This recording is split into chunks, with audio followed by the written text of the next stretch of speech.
Okay, good morning everyone. So today I'm going to show you how to use the Google Sheets to make a graph so you can turn your data table for your Mystery Box lab into an actual graph. So a couple of things you want to do today. You want to make sure that you have your Mystery Box assignment open and you've clicked on your Mystery Box lab design sheet.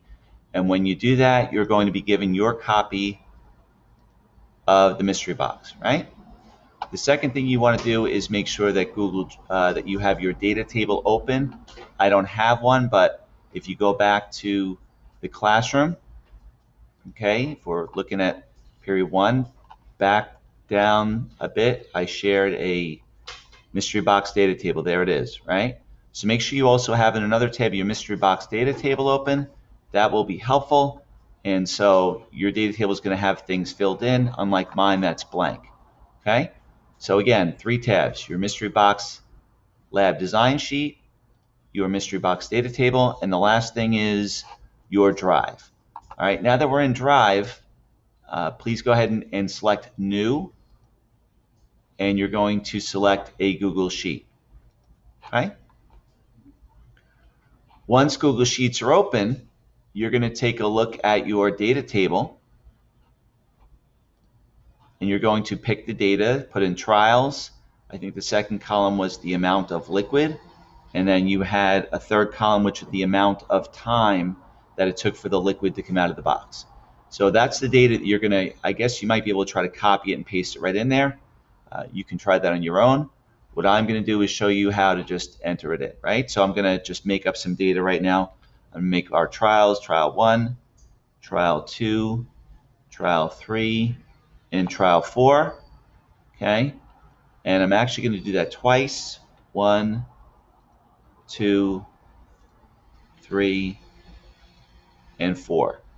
And the reason I'm doing that twice is because I'm going to actually make 2 different graphs for this one, because I looked at trying to put both sets of data, being the amount of liquid that came out of the box and the amount of time it took for the liquid to come out of the box on the same graph, and it just didn't look right. Okay, so now I'm going to enter for this section here, and I could put titles and things on there and make it more clear to myself. If you want to do that, please go ahead. But for time's sake, I'm just going to get right to the data. So I'm going to make up some data. So the first time we had 80 milliliters come out. The second time we had 90. The third time we had 120. And the last time we had 100. I'm just making up data, right? In milliliters, the amount of liquid, red liquid that came out of the box. Likewise, I'm going to make up some data for time, right? You are going to use the actual data that we did in class for your graphs, right?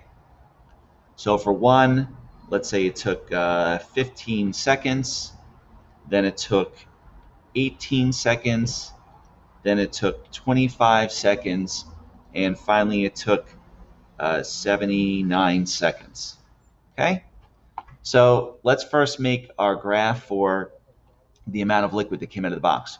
You're going to click and highlight and hold down the button and select the 2 columns. Okay? You're then going to hit Insert, and when you come down to the middle, you're going to see that it shows a chart. You can tell, hey, look, that's a bar graph, right? So that's how you know you're at the right place. So select Chart, give it a second, and bam, it's going to give you a chart, right? So right off the bat, I can see the amount of liquid. It has put it in there. My highest point is 120, and they put the graph they made for me goes up to 125, from 0 to 125, and I've got my 4 trials. So I can see the trend in my data, right? This point is right around 80, perfect, right? Now I want to double check to make sure it looks the way I want it to, right? Trial 2 is between 75 and 100, so that makes sense that that's at 90, and on and on. Now what you need to do is kind of add the titles and things to your graph. So that's very, very important. So you come over here to the chart editor, and you can do a drop-down menu. Line graph's good. That's what I want to see. Let's see, down here, customize, right? That's what we want. Charts and axis titles. So we click on that and chart title, and I can give my chart a title, and I can call this the amount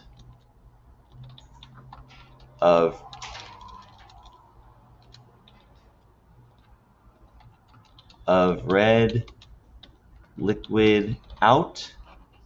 Okay, and you can see right away that that appears on there. Okay, I can go ahead and change that. I can add the horizontal axis as well, which I think is very, very important, right? Your x-axis. And my horizontal axis I'm going to call trials, because that's what it is. And there it appears. And I'm going to get my vertical axis, and I'm going to call that, okay, let's call that amount of liquid out in milliliters, right? Or you can just do in parentheses ml. Okay, and there it is. And so this would be a complete graph, right? It's all done. What you're going to want to do now is select the 3 dots over here, and you can copy the chart. Another thing you can do is when you go to your mystery box assignment, you're going to scroll down. Okay, it says here you need a table, graph, and analysis results. You have the table, copy and paste your table in here. Copy and paste the couple of sentences, which is your analysis, and you're going to put in the graph. So if you go to insert, it'll tell you chart is one of the things you can insert, and a line chart. Actually, that's not what I wanted to select. I'm going to go back. Make sure you're in the results section. Insert chart from sheets, right? And when I do that, okay, I'm going to see my sheet here. I think that's it. And let's try it. Let's select that. And let's see if that's the one. Yeah, and that's the chart that I wanted. And I can import that. And now my chart is in my report. Okay. Likewise, right under that, make sure my cursor is set in the right spot. I can now go back to my spreadsheet. I'm kind of done with this one, so I'm not sure if I delete this, if it will delete it in my mystery box report. We'll find out. But in any case, I'm going to delete that for now, and I want to make my next one. So I select the data, okay, insert chart, and it's already given me my trials in the bottom. It's given me my time, and I can see a trend that it took longer and longer and longer for my liquid to come out. And your data doesn't have to be like that. Your data is what your data is, right? You're just making a chart to try to help make more sense of it. Customize it, chart and axis titles. Let's do the title first. Let's call this time for liquid. Let's call it red liquid. Liquid to come out. And there it is. I'm now going to make my horizontal axis. And this is trials, and there it is. It's already there for me. And I'm going to make my vertical axis title, and we'll just call that time. And I'm going to put parentheses. You always want to include your units to tell people how you're measuring things. Is it minutes? Is it hours? Is it seconds? Time in seconds. And so that's all set. You can try here to copy the chart and then copy and paste it into your report. I didn't have a lot of success with that. I'm not saying you can't do it, but I'm going to go back to my mystery box report, make sure my cursor is in the right place. I'm going to go back to insert. I'm going to make my insert from sheets. Okay. And I have 2 untitled spreadsheets, so that looks like that might be it. I don't really remember. Let's see what it looks like. Yeah, time for the red liquid to come out. So I'm going to select that and import it. And now I've got my two charts I need. And then right underneath this is where I would post it doesn't really matter exactly. You can have your data table first. You can have the charts next. And then the last thing you want is that analysis, right? Because you want the analysis to be the summary after you give your readers time to look at everything. Okay? So hopefully this was helpful, and hopefully you now know how to put your graph into any of your lab reports that we're going to give you through the year. All right. If for some reason this doesn't work for you and you want to write your graphs out and take a picture and somehow insert that picture, if you think you have a better way to go ahead and make these graphs, you're welcome to do it. I'm just giving you a way that I know that's fairly quick and easy.